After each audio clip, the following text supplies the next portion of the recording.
ओम अज्ञानतिमिरान्धस्य ज्ञानाञ्जनशलाकया चक्षुरुन्मीलितं येन तस्मै श्रीगुरुवे नमः। जय श्री कृष्ण चैतन्य प्रभु नित्यानंद श्री अद्वैत गदाधर श्रीवासादि गौर भक्तवृंद। हरे कृष्णा कृष्ण कृष्ण हरे हरे, हरे राम राम राम हरे हरे। हरे कृष्णा कृष्ण कृष्ण हरे हरे, हरे राम राम राम हरे हरे। हरे कृष्ण कृष्ण कृष्ण हरे हरे, हरे राम राम राम हरे हरे। जय श्री कृष्ण। श्रील प्रभुपाद की जय। तो आज हम करेंगे श्लोक संख्या 42 एंड 43 इकट्ठे दिए हुए हैं हमारे भगवत गीता में, तो उसको आज डिस्कस करेंगे। मैं स्क्रीन शेयरिंग कर लेती हूँ। हाँ जी, स्क्रीन दिख रही है माता जी?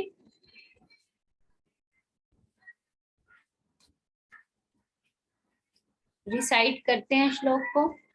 यामिमां पुष्पितां वाचं प्रवदन्त्य विप्रशिप्च वेदवादरता पार्थ नान्यदस्यतीति वादिना। नेक्स्ट श्लोक भी साथ ही है।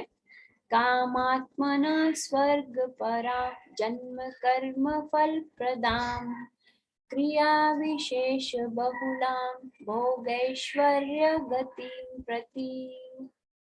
तो इसकी ट्रांसलेशन रीड करते हैं। ट्रांसलेशन बाय श्रील प्रभुपाद की जय।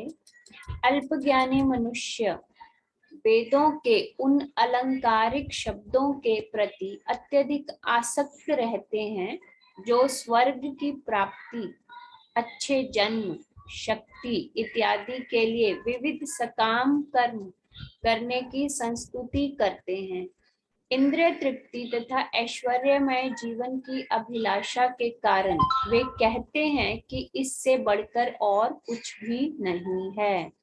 वेदों की अलंकारिक शब्द, वेदों के अलंकारिक शब्द कौन से हैं? एक्चुअली वेद है क्या चीज?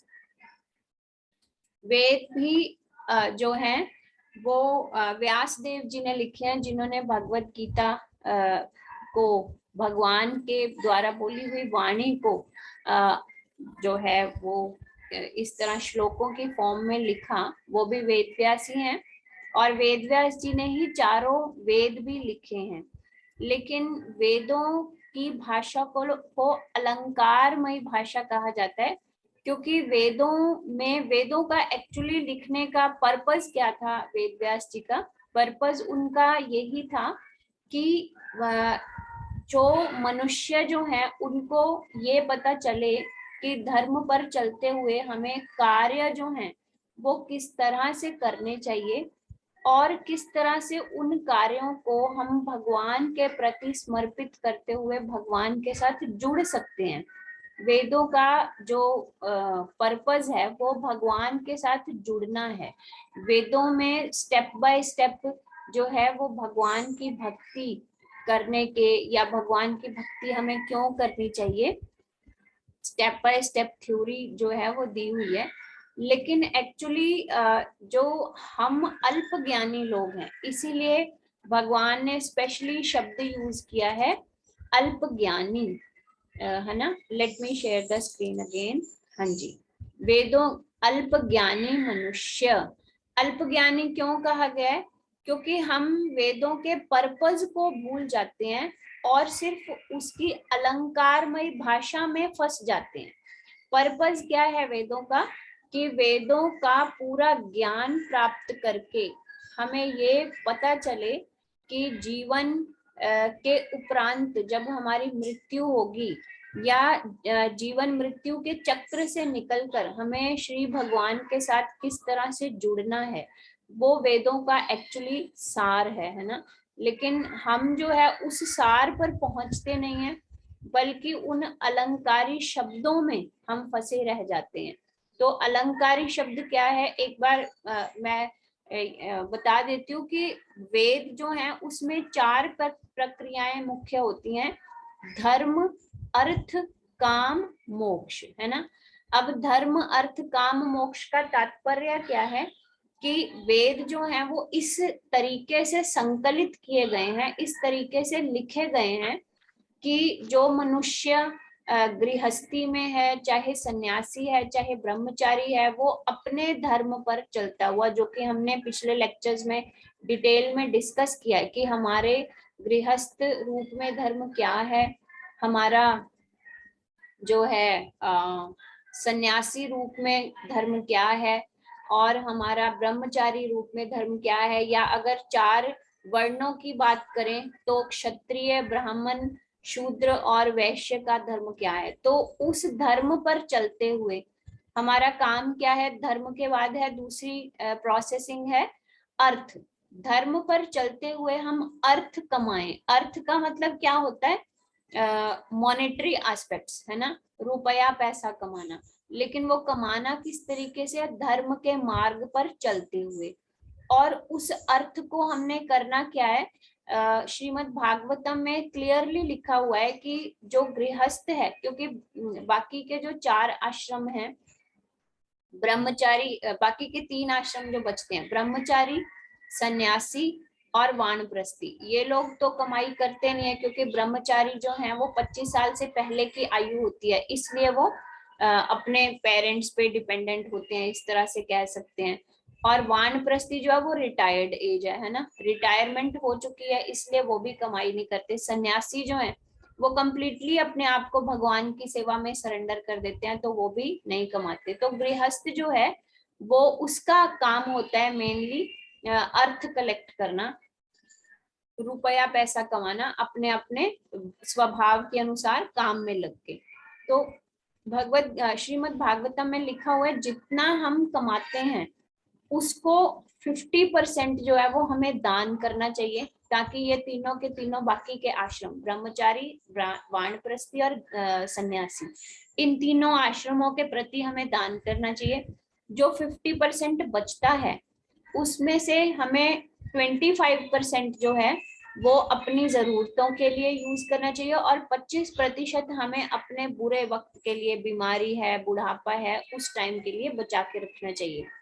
तो धर्म करते हुए हम अर्थ कमाते हैं, और उस अर्थ को हम कहाँ खर्च करेंगे, भगवान की सेवा में। क्योंकि अगर ब्रह्मचारियों, सन्यासियों को दान देंगे तो वो भी क्या है, भगवान की सेवा में ही वो धन अर्पित होगा, है ना। या अलग से जैसे हम मंदिरों में दान करते हैं उस तरह से दान किया जा सकता है। तो धर्म, अर्थ, उसके बाद क्या है, काम। जब हम वो अर्थ कमाते हैं, रुपया पैसा कमाते हैं, तो उससे हम अपने काम को, काम अर्थात इच्छाएं, हम अपनी इच्छाओं को तृप्त कर सकते हैं। लेकिन जो वेदों में कहा गया है कि धर्म पर चलते हुए हमारी इच्छा क्या होनी चाहिए, हमारी इच्छा होनी चाहिए कि हम भगवान की सेवा में अपने आप को लगा के रखें। लेकिन और उसके बाद भगवान की सेवा में अपने आप को लगाते रहते हैं, तो फिर हमारे मन के अंदर जो इच्छा होती है वो भगवान से जुड़ने की है ना। तो वेदों में जो कहा गया है वो इस तरह से कहा गया है कि अपने धर्म पर चलते हुए हम उतना ही अर्थ कमाएं जितना कि हमारे जीवन के लिए आवश्यक है। उस अर्थ के लिए हम क्या करें, अपनी इच्छाओं की पूर्ति करें। लेकिन कौन सी इच्छाओं की पूर्ति करें, जो हमें भगवान के साथ जोड़ती हैं, और अंत में इस तरीके से चलते हुए हमें मोक्ष की प्राप्ति या भगवान के धाम की प्राप्ति होती है। लेकिन उस अलंकारमयी भाषा को हम प्रॉपरली समझ नहीं पाते, क्योंकि हम अल्प ज्ञानी हैं, हमारी बुद्धि उतनी तीक्ष्ण है नहीं। तो इसलिए हम क्या करते हैं, धर्म जो है उसको हम संप्रदाय का नाम दे देते हैं, है ना, कि मैं हिंदू हूँ, मैं मुसलमान हूँ, मैं सिख हूँ, मैं ईसाई हूँ, मैं बौद्धी हूँ। इस तरह से उस धर्म पर चलते हुए हम क्या करते हैं, अर्थ कमाते हैं। अब जब हमारा धर्म की परिभाषा ही गलत है, तो अर्थ कमाने के तरीके भी हमारे जो हैं वो ठीक नहीं होते। और अर्थ कमाना जो है वो हम क्या करते हैं, अनलिमिटेड मीन्स से हम कमाना चाहते हैं, है ना। हमें लगता है कि यहाँ से अगर पैसा आ रहा है, वहां से आ रहा है, तो खूब पैसा हम इकट्ठा करके रख लें। और उसके बाद क्या है, काम। और काम को हम किस तरह से डिफाइन करते हैं, हमारी इच्छाएं। जबकि वेदों में क्या है, वो भगवान की इच्छा के हिसाब से हमें अपनी इच्छा को डेवलप करना है। तो इसलिए अब काम, हम जो काम वर्ड यूज करते हैं वो हम करते हैं हमारी अनंत इच्छाओं की पूर्ति के लिए। हम अनंत धन कमाते हैं, है ना। और जब काम जो है वो कभी भी तृप्त नहीं होता, हमारी इच्छाएं जो है वो अनलिमिटेड है। इसलिए इच्छाएं एक पूरी होगी तो दूसरी आ जाएगी, दूसरी पूरी होगी तो तीसरी आ जाएगी, और एक छोटी इच्छा पूरी होगी तो नई बड़ी इच्छा डेवलप हो जाती है हमारे। जैसे हमारे पास साइकिल है तो स्कूटर चाहिए, स्कूटर है तो कार चाहिए, कार आ गई तो अब हमें बड़ी कार चाहिए, है ना, जो कि सोशल स्टेटस डिफाइन करती है। तो इस तरीके से काम मतलब इच्छाएं जो है वो अनलिमिटेड है, और उन इच्छाओं को हम सिर्फ अपनी इंद्रिय तृप्ति के लिए हम इच्छा करते हैं।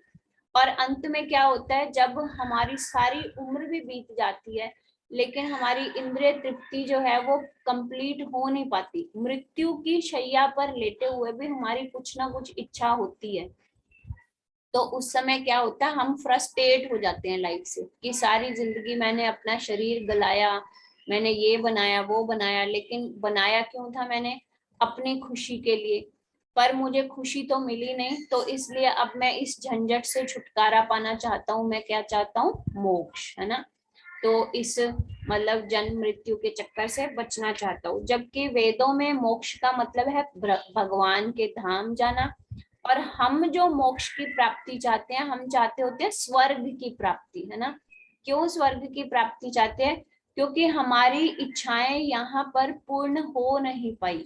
हम चाहते हैं कि हम इससे भी ज्यादा इंद्रिय भोग करें, और वो ज्यादा इंद्रिय भोग कहाँ मिलेगा, हमें स्वर्ग में मिलेगा। जैसे हमने जनरली सुना है कि स्वर्ग में सोम रस पान जो है वो कॉमन होता है ना। और वहां पर तरह तरह के उद्यान हैं जहां पर हम सारा दिन भ्रमण कर सकते हैं। तरह तरह के आभूषण है, तरह तरह की मणियां हैं जो हमें मतलब सुख देने के लिए हम भोगते हैं। तो इस तरह से वेदों का जो पर्पस है उसको तो हम भूल ही जाते हैं, लेकिन वेदों के उन 4 तथ्यों को, धर्म अर्थ काम मोक्ष को जो है हम अपनी इच्छा के अनुसार मोल्ड कर लेते हैं। तो इसीलिए यहाँ पर भगवान कहते हैं कि तुम अल्प ज्ञानी हो, क्योंकि तुम्हें वेदों की, तुम अलंकारमयी भाषा में फंस जाते हो। उसके जो उसका एंड पॉइंट है, या जो उसमें समझाना चाह रहे हैं व्यास देव जी, किस तरह से हम भगवान के साथ जुड़ सकते हैं, उसको तो हम भूल ही जाते हैं। इंद्रिय तृप्ति तथा ऐश्वर्यमय जीवन की अभिलाषा के कारण वे कहते हैं कि इससे बढ़कर कुछ नहीं है। वे कौन, हम अल्पज्ञानी मनुष्य। क्योंकि हमें पता होता है कि अगर हम सकाम कर्म करेंगे, कुछ अच्छे कर्म करेंगे, तो हमें स्वर्ग की प्राप्ति होगी। और स्वर्ग की प्राप्ति हम चाहते क्यों हैं, भगवान की भक्ति के लिए नहीं चाहते, हम चाहते हैं इंद्रिय तृप्ति के लिए और ऐश्वर्यमयी जीवन बिताने के लिए, है ना। तो इसीलिए भगवान यहाँ पे कह रहे हैं हमें अल्प ज्ञानी मनुष्य, क्योंकि स्वर्ग में भी हम जन्म और मृत्यु के चक्र से बच नहीं सकते। पुण्य अर्जित करके हम स्वर्ग में जा सकते हैं, वहां पे अनंत इंद्रिय भोग कर सकते हैं, ऐश्वर्यमयी जीवन जी सकते हैं। लेकिन जैसे जैसे हमारे पुण्य खत्म होते जाएंगे तो हमें फिर से इस धरती पर जन्म और मृत्यु के चक्र में जाना ही पड़ेगा। श्रीमद् भागवतम के 10वें स्कंद में एक कथा आती है नृग महाराज की, वो यहाँ पे काफी रेलिवेंट है। छोटी सी कथा है, मैं आपको सुनाती हूँ। नृग महाराज जो है वो एक राजा थे जो कि बहुत ही ज्यादा पुण्य कर्मी थे। उनके पुण्य कर्म इतने ज्यादा थे कि वो हर काम को मतलब उनका यज्ञ करना उनका स्वभाव था, दान देना उनका स्वभाव था, तो बहुत ही ज्यादा पुण्य कर्मी थे। तो अब पुण्य कर्म जो है, जब हम किसी भी पुण्य कर्म को सिर्फ इस भाव से करते हैं कि कहीं मुझे कोई पाप कर्म ना लग जाए, उसमें हम कह सकते हैं कि भगवान की भक्ति का अगर रंच मात्र भी नहीं है, एक तो पुण्य कर्म हो गया कि हम अपने लिए सकाम कर्म कर रहे हैं कि अगर मैं पुण्य कमाऊंगा तो मुझे स्वर्ग की प्राप्ति होगी। एक पुण्य कर्म हम करते हैं भगवान की जीवात्माएं सबको समझकर, तो दोनों में बहुत डिफरेंस है। अगर हम पुण्य कर्म करते हैं क्योंकि हम हर जीवात्मा को भगवान का अंश समझते हैं, तो वो पुण्य कर्म हमारा भक्ति कर्म है। लेकिन एक पुण्य कर्म अगर हम कर रहे हैं सिर्फ ये सोचकर कि मुझे एक ऊंचे लोक की प्राप्ति होगी, तो वो भक्ति का कर्म नहीं है, वो सकाम कर्म है। तो नृग महाराज इस तरह से सकाम कर्म और कर्म कांड में उलझे हुए थे। एक बार उन्होंने यज्ञ किया और यज्ञ में कई सारे ब्राह्मण आए और उन्होंने हर ब्राह्मण को कई लाख गायें, मुझे एग्जैक्टली फिगर याद नहीं है, कई कई गायें उन्होंने दान करी।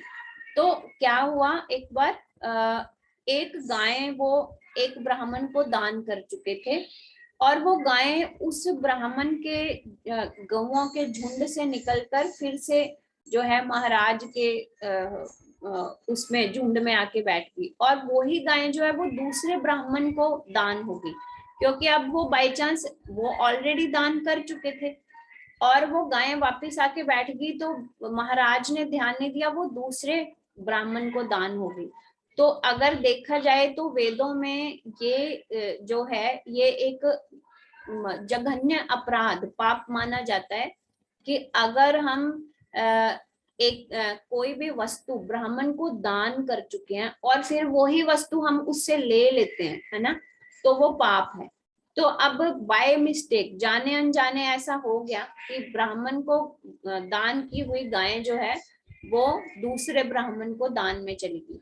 तो अब पहले वाले ब्राह्मण को ये पता चल गया कि मेरी गायें जो है वो राजा ने दूसरे ब्राह्मण को दान कर दी, तो वो बड़ा क्रोधित हो गया। उसने राजा को कहा कि आपने एक पाप कृत्य किया है।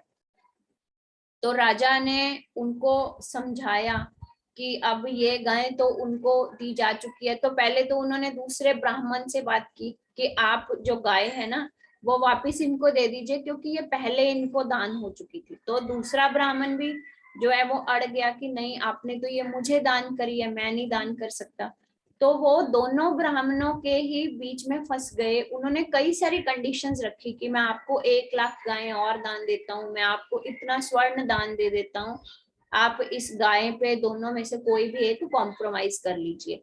लेकिन वो दोनों के दोनों ब्राह्मण जो है वो पक्के कर्मकांडी ब्राह्मण थे। तो कर्मकांड के हिसाब से अगर वो दान दे चुके हैं, राजा दान दे चुका है, तो ब्राह्मण उसको वापस नहीं दे सकता।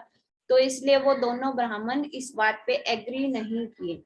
तो फिर क्या हुआ, उनको इस बात का पाप कर्म लग गया, है ना, उनको इस बात का पाप कर्म लग गया। तो जब उनकी मृत्यु हुई तो यमलोक में जाके उनसे पूछा गया। अब देखिए उनके पुण्य जो है वो अनंत थे, लेकिन पाप ये एक ही था कि उन्होंने ब्राह्मण को दी हुई गायें जो है वो वापस लेके दूसरे ब्राह्मण को दे दी। तो अब पहली बात तो यहाँ सीखने की क्या है कि जो भी कर्म हम करें भक्तिमय होकर करें, सिर्फ कर्म कांड की वजह से हम ना करें, है ना। क्योंकि हम लोग भी घरों में अपने हवन और यज्ञ करवाते रहते हैं, वो कंप्लीटली कर्म कांड होता है। लेकिन उसको अगर हम भगवान की इच्छा के साथ जोड़कर करें, या सबसे अच्छा है कि हम इस तरह के कर्मकांडी यज्ञ के अलावा हम क्या करें कि महामंत्र जो है वो, जैसे हम जनरली क्या करते हैं कि नए घर में गृह प्रवेश करना है तो यज्ञ करवा लीजिए, है ना। तो उससे बेटर क्या है, हम ये करें कि हम अग्नि कुंड बनाएंगे, लेकिन उसमें आहुतियां जो हैं वो हम महामंत्र की देंगे और खुद बोल के देंगे। वो हम मतलब एक काउंट कर सकते हैं कि हम आज ही के दिन 1001 या 1008 महामंत्र बोलेंगे सारे परिवार वाले इकट्ठे होके। तो वो क्या है, हवन भी हो गया, लेकिन वो हमने भगवान के साथ भी उसको कर्म को जोड़ लिया, वो कर्म कांड नहीं रहेगा। तो पहली बात तो यहाँ समझने की क्या है कि कर्म कांड जो है वो एक बहुत ही ज्यादा टफ सब्जेक्ट मैटर है, जिसको आजकल कलयुग में तो हम समझ ही नहीं सकते। और अगर इस तरह से कर्म कांड में कोई भी मिस्टेक होती है तो वो कंप्लीटली पाप कर्म माना जाता है। जिस तरह से अब राजा के सिर पर ये पाप कर्म जो है वो चढ़ गया था। और दूसरी बात, अभी जब राजा जाके आगे पेश हुए यमलोक में, तो उनसे पूछा गया कि आपके पुण्य तो बहुत ज्यादा हैं, उस पुण्य की प्राप्ति के हिसाब से आपको स्वर्ग की प्राप्ति होगी, लेकिन आपका एक पाप भी है, उस पाप का बैलेंस करने के लिए आपको कुछ टाइम के लिए सजा भी भुगतनी पड़ेगी। तो आप बताइए, आपको पहले क्या चाहिए, है ना? आप स्वर्ग प्राप्ति पहले चाहते हो या सजा भुगतना पहले चाहते हो? तो राजा नृग ने सोचा कि पहले मैं सजा भुगत लेता हूँ, उसके बाद स्वर्ग का आनंद जो है मैं बिल्कुल बेफिक्र होके मानूंगा।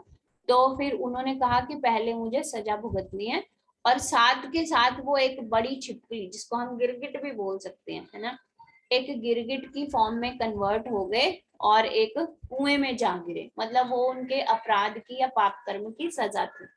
तो प्रभुपाद वहां पर परपट में 10वें स्कंद के इस अध्याय के परपट में ये लिख रहे हैं कि अगर हम सिर्फ सकाम कर्म में फंसे रहते हैं और भक्तिमय कर्म नहीं करते, तो हमारी बुद्धि भी तीक्ष्ण नहीं हो पाती।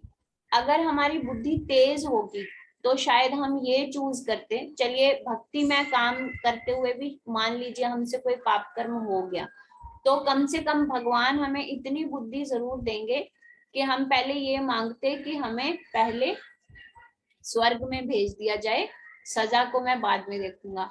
और वहां पे जाके आप फिर भक्तिमय कर्म करके उस सजा को खत्म भी कर सकते हैं, है ना।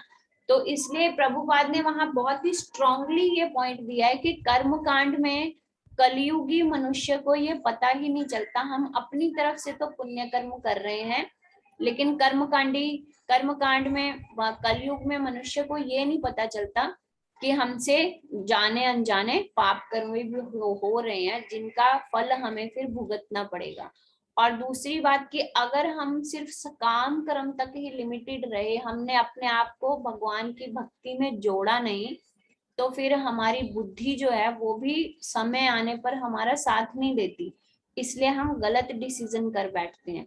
तो वहां पे प्रभुपाद ने बहुत ही स्ट्रॉन्ग स्टेटमेंट दिया है कि अगर सकाम कर्म की बजाय हम भक्ति में कर्म करते हैं, तो फर्स्ट ऑफ ऑल तो हमारे पाप कर्म करने की जो प्रोबेबिलिटी है, अनुमान है, वो कम हो जाता है ना। और दूसरी बात, अगर जाने अनजाने हमसे पाप कर्म हो भी जाता है, तो क्योंकि हम भक्ति में लगे हुए हैं, तो कई बार वो पाप कर्म फलित होता ही नहीं है, भगवान जो है उस कर्म को फलीभूत करते ही नहीं, तो फिर हमें कई बार उसकी सजा भुगतने की जरूरत ही नहीं पड़ती। इसके परपट में भी प्रभुपाद बहुत अच्छी 2-3 बातें लिखी हैं।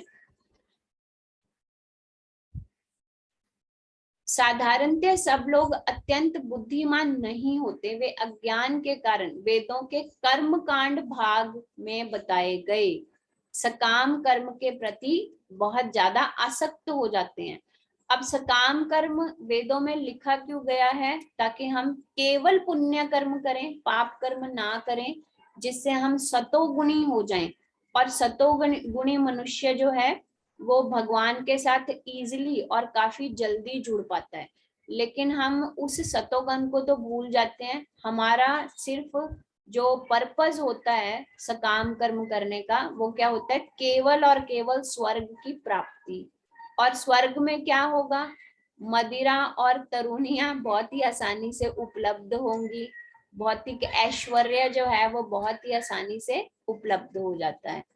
एक यहाँ पे मुझे और बहुत अच्छी बात लगी थी, जो स्वर्ग जाना चाहते हैं उनसे ये यज्ञ संपन्न उन्हें करने चाहिए। अल्पज्ञानी पुरुष सोचते हैं कि वैदिक ज्ञान का सारा अभिप्राय ही इतना है। अब वेदों में दिया बहुत कुछ हुआ है, लेकिन अल्पज्ञानी लोग क्या समझते हैं कि वेदों का सार ही केवल इतना है कि यज्ञ करो और स्वर्ग की प्राप्ति करो, यज्ञ करो और स्वर्ग की प्राप्ति करो।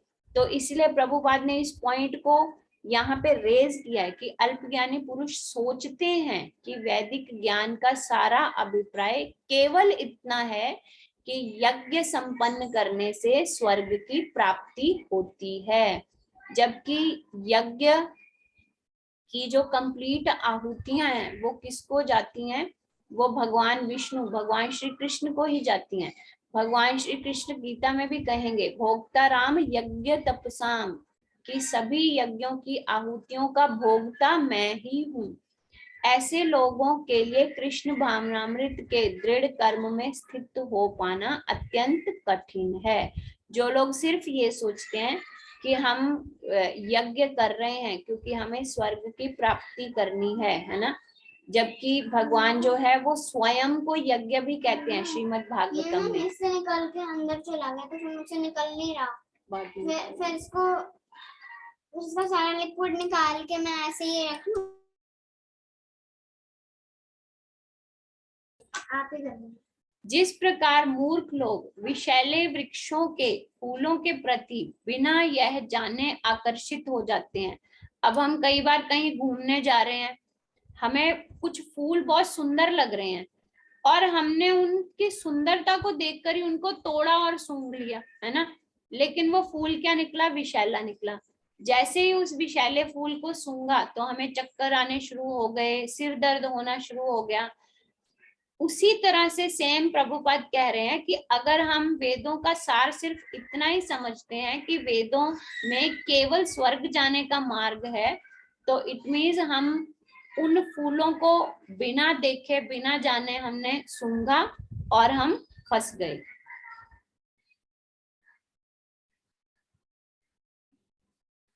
ऐसे लोगों को भव बंधन से मुक्ति में कोई श्रद्धा नहीं होती।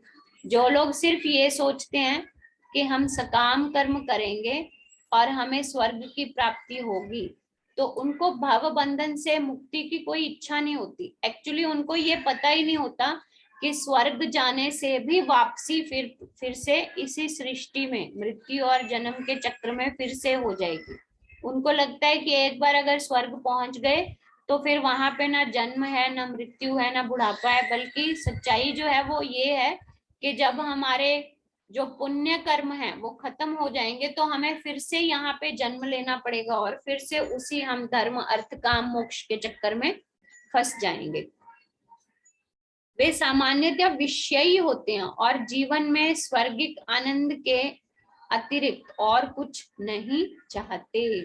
तो प्रभुपाद यहाँ पर मोटे तौर पे यही कहना चाहते हैं कि वेदों की अलंकारमयी भाषा में ना फंसकर अगर हम वेदों के तथ्य को, वेदों के सार को समझते हैं, तो वेदों का सार जो है वो भी यही है कि हमें वेदों की भाषा को जानकर समझकर धर्म अर्थ काम मोक्ष का सही मीनिंग समझकर भगवान के साथ जुड़ना है और भगवान की तृप्ति के लिए ही सभी कर्म करने हैं। तो this is actually the crux of Vedas. जबकि हम उसकी सिर्फ अलंकारमयी भाषा में ही फंसे रह जाते हैं और अपना जो हमारा एक्चुअल मोटिव है उस मोटिव को भूलकर हमारी जो टेंडेंसी होती है वो सिर्फ सकाम कर्म करके पुण्य कमाने की होती है कि पुण्य कमाएंगे तो आगे हमें कुछ ना कुछ अच्छा मिलेगा, है ना। तो आज के श्लोक में इतना ही है। अगला श्लोक का डिस्क्रिप्शन जो है वो लंबा है, आज हम कंप्लीट नहीं कर पाएंगे। अगर यहाँ तक कोई क्वेश्चन है तो पूछ सकते हैं।